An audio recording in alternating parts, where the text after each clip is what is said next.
Hard sports all plays. Yeah. Hard sports all plays. Hard sports all plays. 365, we making up plays. We talking the game, get you to the days. We're high in the court, the dime in the lane. Variety topics, living the same. All presentation, sports information. In the airways, taking the nation. All sport, all plays, like working your faces. Grace at the field, so tie the laces. Hard sports all plays. Yeah.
All right, what's happening, everybody? Welcome to Easy Money, a sports betting show.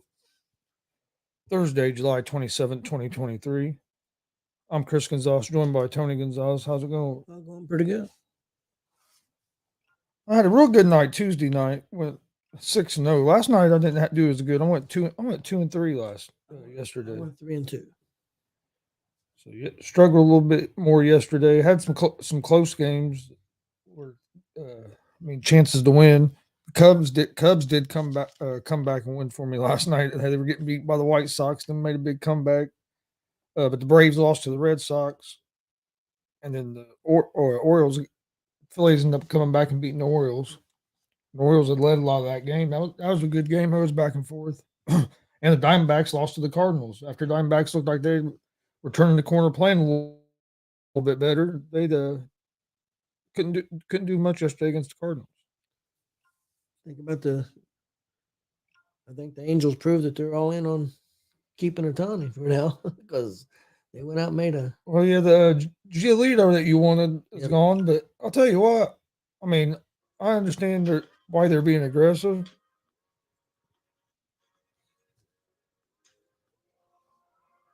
Figure out what's going on. There we go. But they gave up a lot. Really, if you look at it. You gave up your second and third top prospects for these two pitchers. I think that's quite a bit to give up. That's the only thing that worries me about the Reds. What are we going to give up to get a pitcher, especially after you just saw these two guys?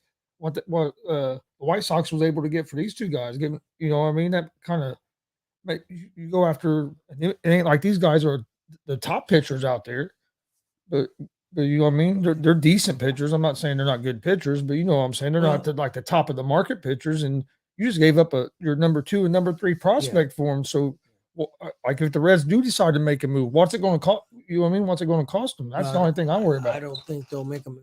It's going to cost too much. I think they're all in on being. I think they again when that one article came out, they said they was looking for a service. They weren't looking for a number 1. Yeah, they were looking for somebody. Maybe a 2 or 3. Somebody was going to be able to. And see, that's what I look at these guys as that, like Giolito, probably a 2 at one. Yeah, and you're just you know what I mean. He's pitched pretty well this year. He had a bad year last year. He's pitched pretty well this year.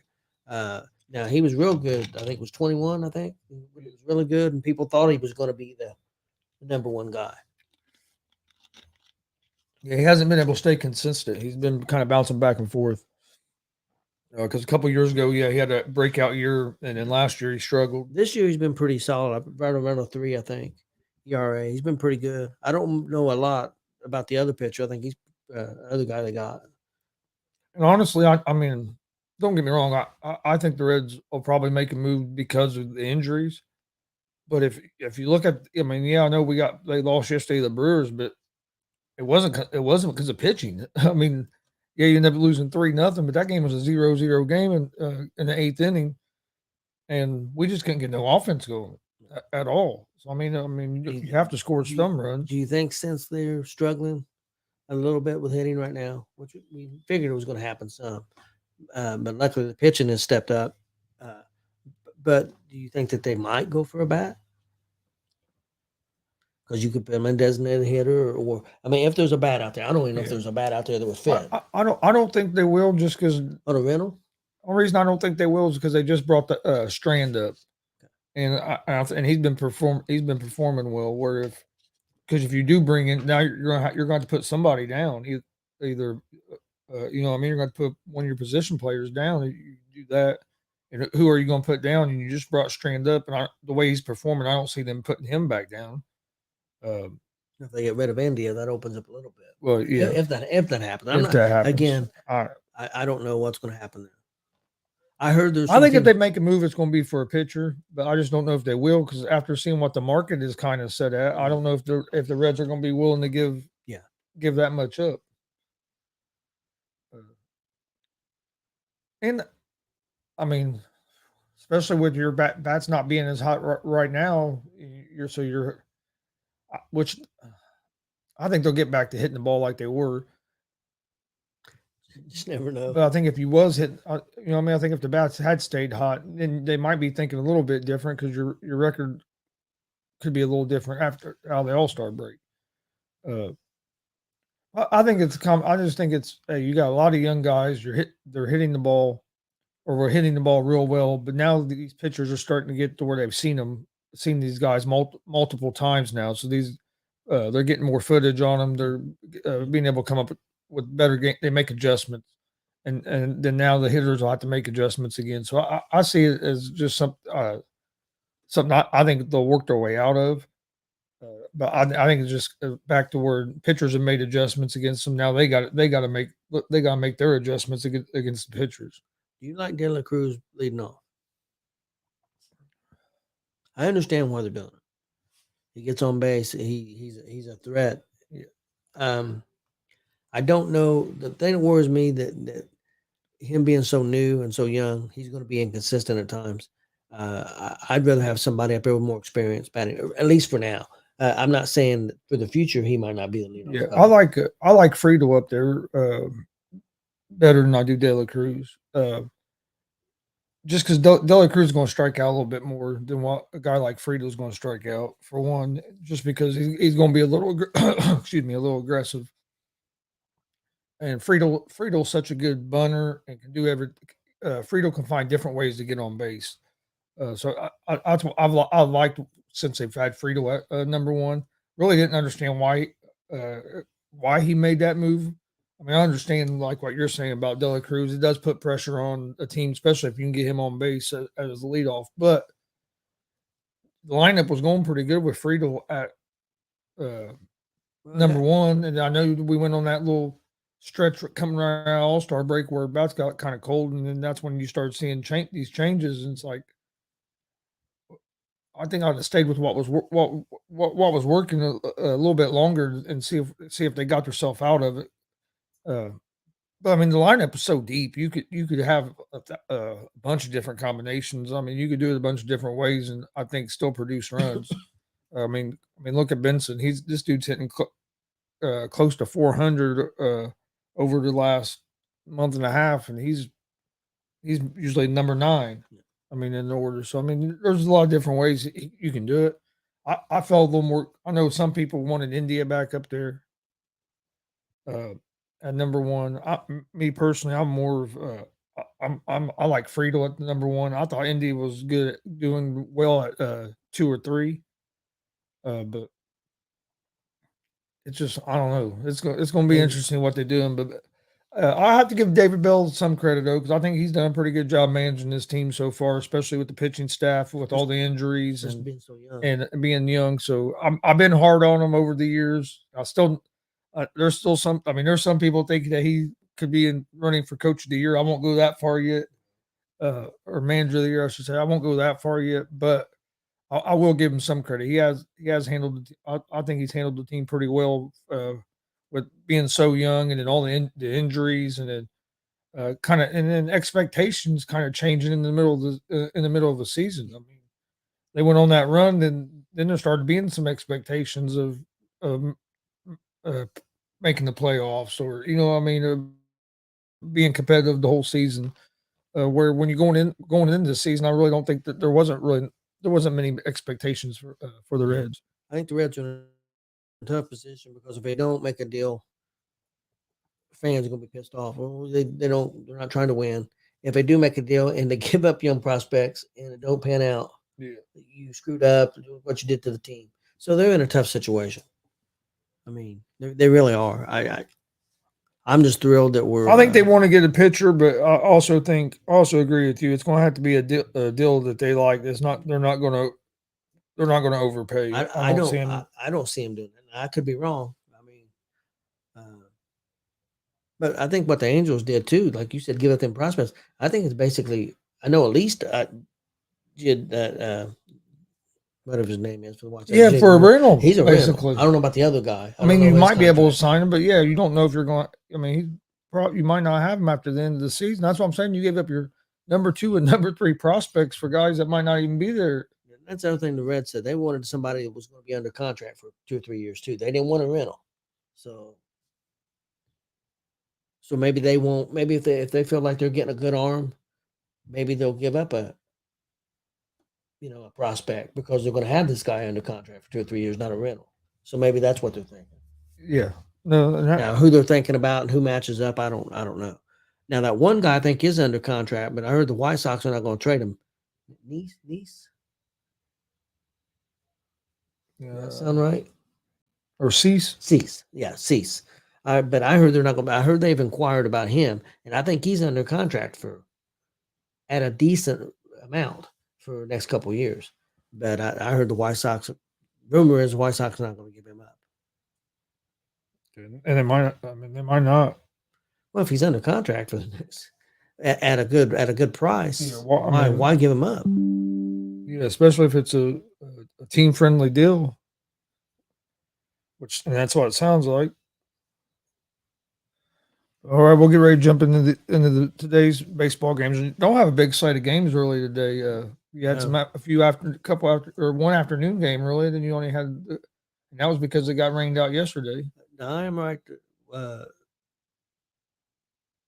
Detroit is playing 2 games today, correct? Yes. Okay. Yeah, they playing an early game and then they're playing an evening game. The early game was postponed, played yesterday. Yep. It got rained out, and then they're playing their normal scheduled game, and because there was only 4 games scheduled for today. Yeah. And then that made 5 for the day. You got a lot of teams off day today. I know the Reds are off today, and they start a series with the Dodgers. Right? Yeah, with the Dodgers over the weekend. Oh, really? Everybody was worried. Hopefully they whip up on the Dodgers. Everybody was talking about this Milwaukee series, and it was a big series. I mean, would like to win the series at least, but really, right now is and we got one. We did do one good thing in that series. We got a big win against Burns, and I think that could play big down the road if we do make the playoffs and have to end up playing Milwaukee. I think that could play big down the road because he had shut us out his other starts, and we was able to get to him that game. So I think that does bode well for us. But I was looking at some of the numbers. The Brewers have owned the Reds this year. Brewers have shut the Reds out 4 times this season. Reds have only been shut out by the rest of Major League Baseball a combined 4 times. And they've been by the Brewers. And if you look over like last month and a half, the Reds are like 3-8 against the Brewers and 28-7 against everybody else. But you know what the big key about that is I heard Cowboy talking about this. In the first 5 or 6 games that we played Milwaukee, we had 21 stolen bases. They changed how they were playing the Reds, and since then we've had 3 or 4. Yeah. They playing the Reds different than they playing everybody else. You know, they're conscious of the run, and teams are going to become that. I mean, if you're a running team, that people are going to have to be conscious of and going to make changes to their style, and that's what the Milwaukee did, and they shut down the Reds, Yes. and that makes a difference. Also, if you ain't hitting the ball and don't get on base, that makes a difference too, and that had something to do with it too.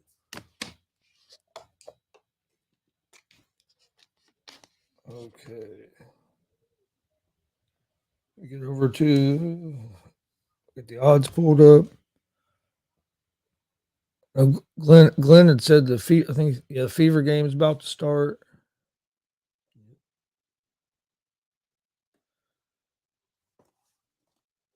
No, he's about to the point where he's going to check out on the Fever for the season. Yeah, he was a little upset last night. Is what he says, but then he's going to Atlanta in a couple weeks to go watch him. Yeah. So I'm like, well, you're at least not checking out for a couple weeks. Yeah. But yeah, the way they started the season, and they were showing a little more promise. So I understand his pain. Well, I know what Glenn has said, and I don't follow the Fever. I'm going to be straight honest, but he said a lot of the problem's been guard play. Yeah.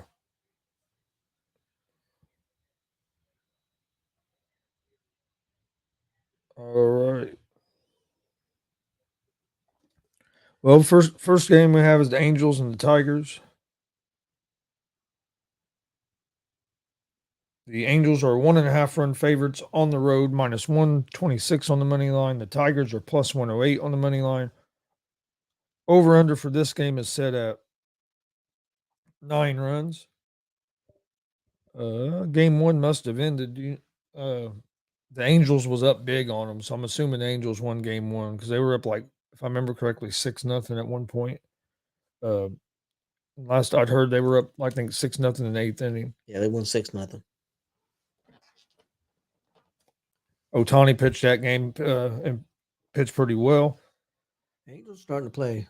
Yeah, baseball. Angels have been playing better here after the All-Star break. The Angels are 52-49, 23-26 on the season. They will have Sandoval on the mound for game two. This was the regular scheduled game for today.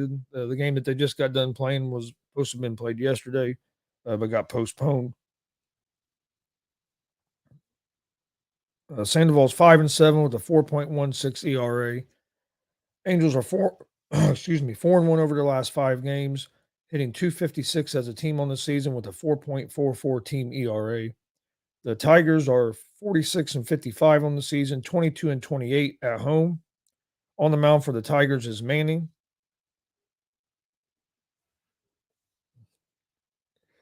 Manning is 3-1 with a 3.19 ERA. Tigers are 2-3 over their last 5 games, hitting .232 as a team on the season with a 4.41 team ERA. I like the Tigers here at the plus 1.5. I know Angels won the first game. I like the pitching matchup for the Tigers here in the second game. And at plus 1.5. Yesterday's game was a real close game. I know the Angels blew them out today. But no, I think it's going to be I think it'll be another close game today, but I'm going to go with the Tigers to bounce back and get the win in the second game of the doubleheader. But I'm going to go with the plus 1.5. Next game, Washington Nationals at the New York Mets. The Mets are 1.5 run favorites at home, minus 216 on the money line. The Nationals are plus 180 on the money line. Over-under is at 9 runs. The Nationals are 43-59 on the season, 23-26 on the road. On the mound for the Nationals is Gray. He is 7-8 with a 3.45 ERA. The Nationals are 4-1 over their last 5 games. They're hitting .261 as a team on the season with a 4.95 team ERA. The Mets are 47-54 on the season, 23-22 at home. On the mound for the Mets is Senga. He is 7-5 with a 3.27 ERA.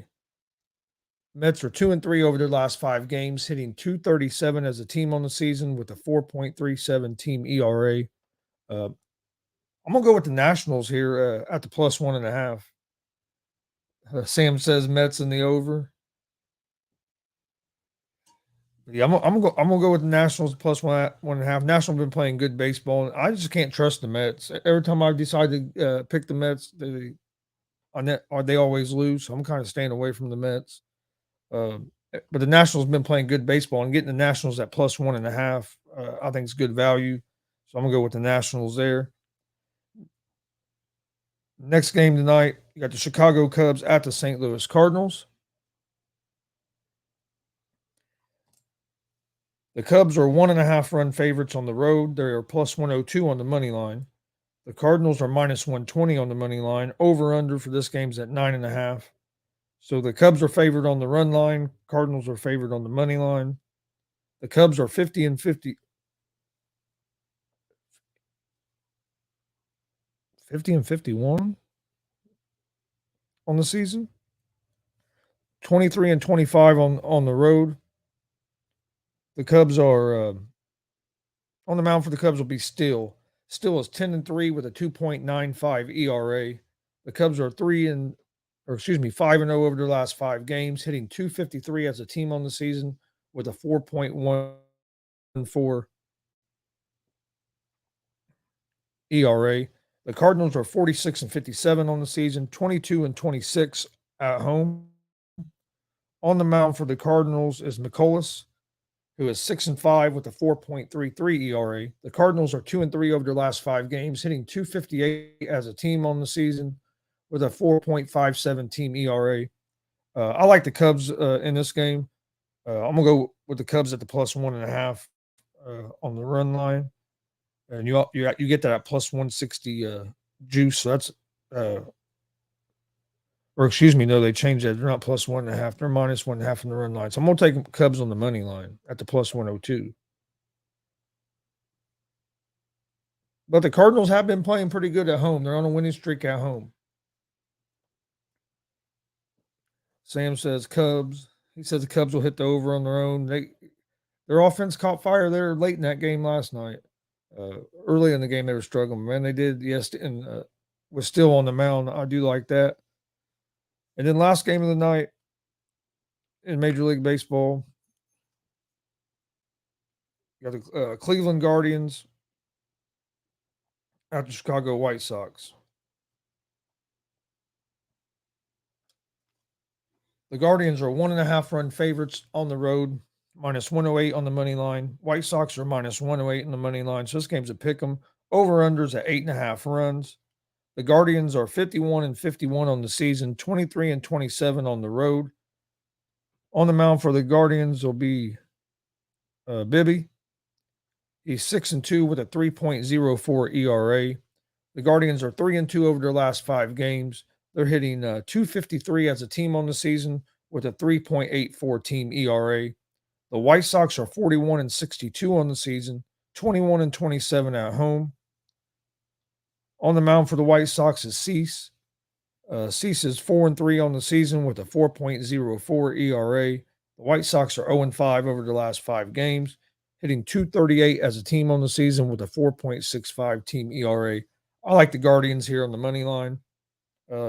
Guardians are the better hitting team. They have the better pitching staff, and I think they have the advantage in the pitching matchup tonight with BB against Cease. So I'm gonna go with the Guardians on the money line. So my picks for tonight's Major League Baseball games: Tigers plus 1.5, Nationals plus 1.5, Cubs money line, and the Guardians on the money line. Okay, my picks for tonight: I've got the Angels money line against Detroit. I have Cleveland money line against the White Sox. I got the Cubs money line against St. Louis, and I've got Washington at the Mets, and I'm gonna take the Mets money line.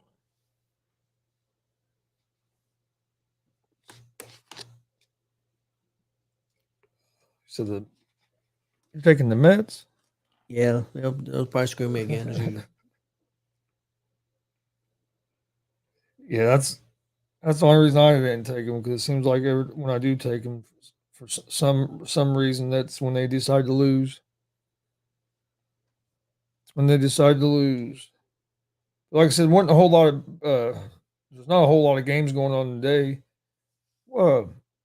You watch a little more soccer than what I do. What'd you think about the World Cup last night? The United States team tying. That's not a good sign, is it? No, it was pretty big favorites to possibly win this World Cup. And I mean, I guess if you're going to do it right now, is the time to do it. They're in like what pool play, so I mean, get it out of the way. Hopefully, it was just a bad game,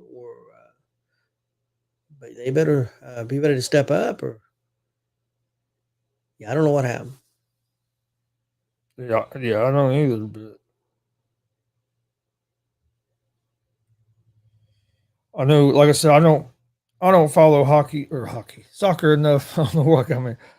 I don't follow soccer enough to like know like how big of favorites they were, but I did. From what I was hearing, I know like a lot of people was disappointed they were down 1-0 at halftime, and we're talking about how bad they played in the first half. I watched some of the second half of that game, and they had another goal, but it got took away because they were offsides. I heard you say that last night. And then, but just from like listening to people on the radio and just reading stuff, it seemed like there was a lot, like that was disappointing. A lot of people thought they would win that. I know, that they beat Netherlands, and I know if I remember, I wasn't at the championship game of the last World Cup was the United States and Netherlands. I believe so. If I remember correct, that's who they beat. But I mean, it's pool played. I mean, the main thing is advancing and then give yourself a chance to try to win it. But they're going to have to get more consistent attack on the offensive side, attacking, especially with a couple of the injuries they have. They need a couple of these young players are going to have to step up, and you just don't know how the young players are going to react when they get put in this moment for the first time. Well, that's what Glenn said last night. He said that they're getting a little bit younger, and this is probably going to be their last opportunity. But it looks like they're going to be falling a little bit after this year. To Glenn's point, so if they don't win the championship this year, it might be a little time because they've got a lot of older players. So we'll see what happens. Sam says the U.S. needs to win their pool, or they could get tripped up in the knockout stage. I watched quite a bit of the second half last night, and I don't know. I need to start watching more soccer, so I think if I understood the rules and stuff a little bit better, I might enjoy it a little more. But it's just that hasn't been something I've ever got big into. But I turned it on there because the Reds played in the daytime, and so I turned it on there to see how they were doing. I knew they were down 1-0, and then they tied it up 1-1. So I was listening to the radio, and I heard they tied it up 1-1. So I'm gonna turn it over and see if they end up winning this game. Normally, I watch the World Cup. I usually don't watch a whole lot of other soccer, but so far their two games have been where I haven't been able to watch because of work and stuff. So hopefully, whatever their next game is, maybe it's going to be at a time where I can watch. Yeah, I think I'm not sure when they play. The way the schedule's been, but probably another 3 or 4 days. I don't understand that. Why you have to have so many days off in between games. WNBA update real quick. Fever and the Sparks are tied 12-12 first quarter. And you have one other WNBA game tonight with the Atlanta Dream and the New York Liberty. Liberty are 8.5-point favorites. I would favor the Liberty there at 8.5. I'm not going to give out a pick for Fever because I can't. At this point, it's hard for me to pick be on the Fever side, and I don't want to pick against them.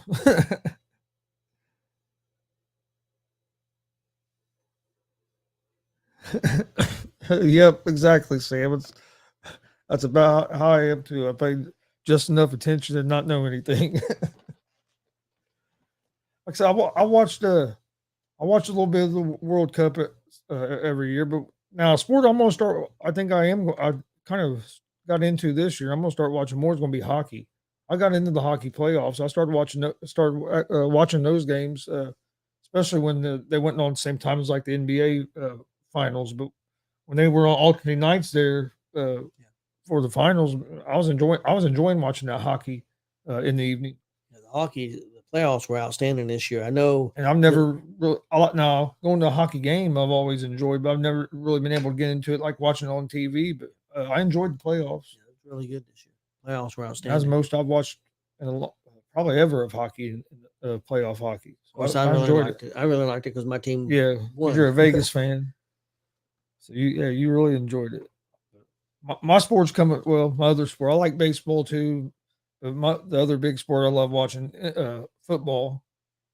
Well, I was going to say NFL, but NFL and college. I like watching college football as well. But NFL, I mean, we're only about a month away before we'll start having football on again. So I'm looking forward to that. Yep. Yeah, Sam agrees. He said he loves in-person games and playoff hockey is fire. And yeah, I agree. Uh, we went to, and I ain't been to like an NHL game. I've been to some of the lower level games here, the team in Indianapolis, and I've had a blast every time I went to a game. But now watching it on TV, we're watching the playoffs this year more. Yeah, they were fire. Dad said, or not Dad, but Sam said, I was gonna say about the same thing as you. Okay. He started following in the NHL the year Vegas came into the league and adopted him. So I'm with you. That's kind of how That's you what were I was. too. I was a big fan when I was a kid and I was a Blackhawks fan. And then I got out of it for a long time, 10, 15 years, whatever. But decided one day I was just flipping the channels and a Vegas game was on and they had that big pre-show and all this stuff. And it was on CNBC a lot, or not CNBC, but NBC Sports Channel a lot. They showed a lot of the Vegas games. So I got to watching them and I became a fan that very first year. Sam says he's a Fort Wayne Comets fan. I've seen the Comets play a few times. Yeah, I have. Because when we went and watched the Indy Fuel. Yep. We went and watched the Fuel. That's who they were playing a couple times. I went. Yeah, Comets have been around forever. Yeah. As a kid, I would listen to the games on WOWO radio station, AM station out of Fort Wayne. They used to have. I like going to watch the baseball team up there in Fort Wayne too. The Tin Caps. That's a fun time. They got nice. Yeah, and Sam said before the Fuel was the Indy Ice. Yep, I remember being the Ice. Actually, there was Indy had a pro hockey team. I went to a pro game. I actually got to go to a pro game. The Indy Racers. They didn't last very long. They was in the NHL or whatever. Your grandpa. I was young, but we went to a game. He said Bob Chase. He said Don Emmerich worked with Bob. Yep. Gretzky played in Indy. Yep.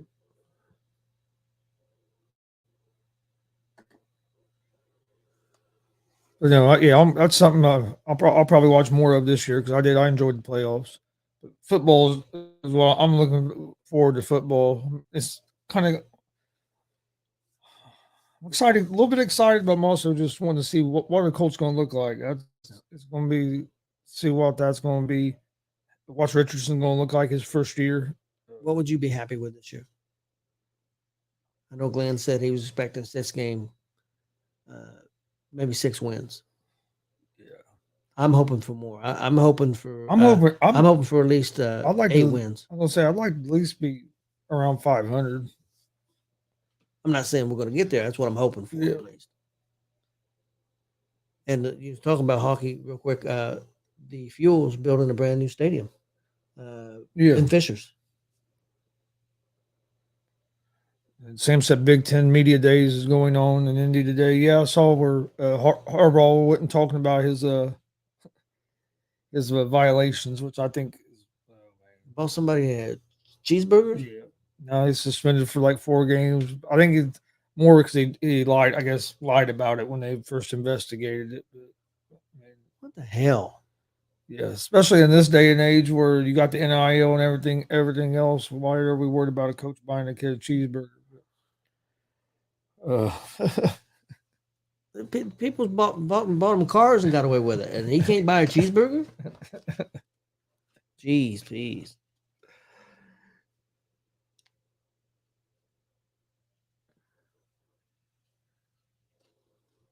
Oh, okay. Okay, that would be. I didn't realize that, but that I didn't know the Manance was moving to Indy. So Manance will be in Fishers as well. So that's a smart move. Yeah, no, it's a smart move.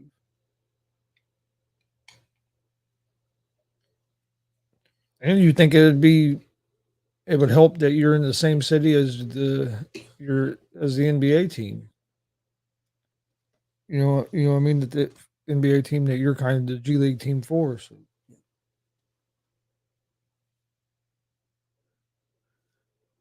If I remember correctly, I think the Comets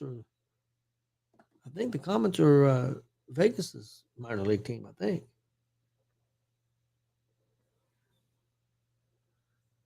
Okay, yeah, Sam. I knew they played in the Coliseum, but yeah, that makes sense that it costs too much to play there because there ain't nothing cheap about that Coliseum in Fort Wayne.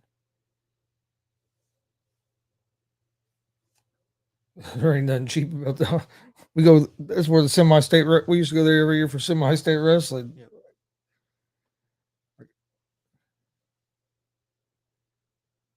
Okay, used to be. Yeah, so they were with them for 3 years. All right. But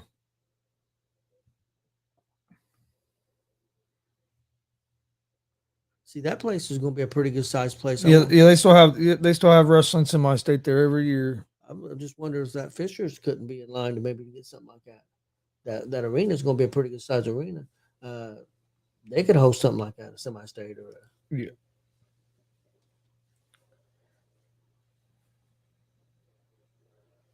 Yeah, I knew he did a pretty good amount. Like so, we used to go there every year and watch the semi-state. We haven't been down there for a few years, but I coached there for about 10 years in a row. I coached at that semi-state. Fisher's expected to hold 6,000 to 7,000. It's going to be a little smaller than. Yeah, but I still think it would hold the semi-state. Oh yeah, you could hold a semi-state there. Not a state, but a semi-state. Oh yeah, you could hold a semi-state there. You can hold a state there. Well, all right. Do you have anything else before we get out of here for today? No, we're good to So go. The baseball games was about it for tonight. Imagine tomorrow we'll talk some UFC. Yeah, I got big UFC coming up this weekend. Spence and Crawford too. Spence and Crawford boxing's this weekend too. Saturday night. Yeah, you got the big UFC this weekend. You got Spence and Crawford. The next weekend you have SummerSlam and Paul and Diaz. Yeah. So you got next couple weekends have a lot of fighting stuff going on. I'm looking forward to the UFC this weekend. I think that's a real good card. Yep. Like I said, we'll break that down and give out our picks for that tomorrow. We'll also give out our picks for the baseball games for tomorrow as well. Don't forget tonight, 6:30 p.m. Eastern, ladies' man Mike King from DCCW will be joining us. Talk about the big show coming up this Wednesday at the Gaston Lions Club fair. Was it something at the Lions Den? If I remember right, I can't remember the exact title of the show, but featuring the newest rockers, Al Snow and Cal Hero, as they challenge for the DCCW tag team titles against the Beaver Boys. Yeah, that should be interesting. So I think that's going to be awesome main event, and then you're gonna have the rest of your DCCW stars there. JKO, Joey Owens, probably Dex. Yeah, I'm assuming most of the normal DCCW. It'll be a great show. It should be interesting talking to Mike because I think he's prepping for his big event this Saturday. Because originally that's why he couldn't do Thursday. So who knows who might be with him there with him, and who knows what he's going to be doing. So it'll be interesting for sure because Mike always is. So. Yeah. So join us tonight, 6:30 p.m. Eastern for that. We appreciate everybody watching. This has been Easy Money, a sports betting show. Please hit that subscribe button on YouTube at Gonzo Sports Room. Like and follow on Facebook, Twitch, Twitter, Instagram, all at Gonzo Sports Room as well. Also check out the ASAP All Sports All Plays Network on Facebook, YouTube, Twitch, Twitter, and you can also find us on the ASAP Sports Network app, which is available on at the Google Play Store. You can find it at the Apple Store, Amazon, Roku. Go check that out. Also check out the website, ASAP Sports Network. Go check out the website. They got it going. I think there's articles getting posted up on there. So go check those out. But we will see everybody right around 3:00 tomorrow with another episode of Easy Money, the sports betting show. Everybody have a great Thursday.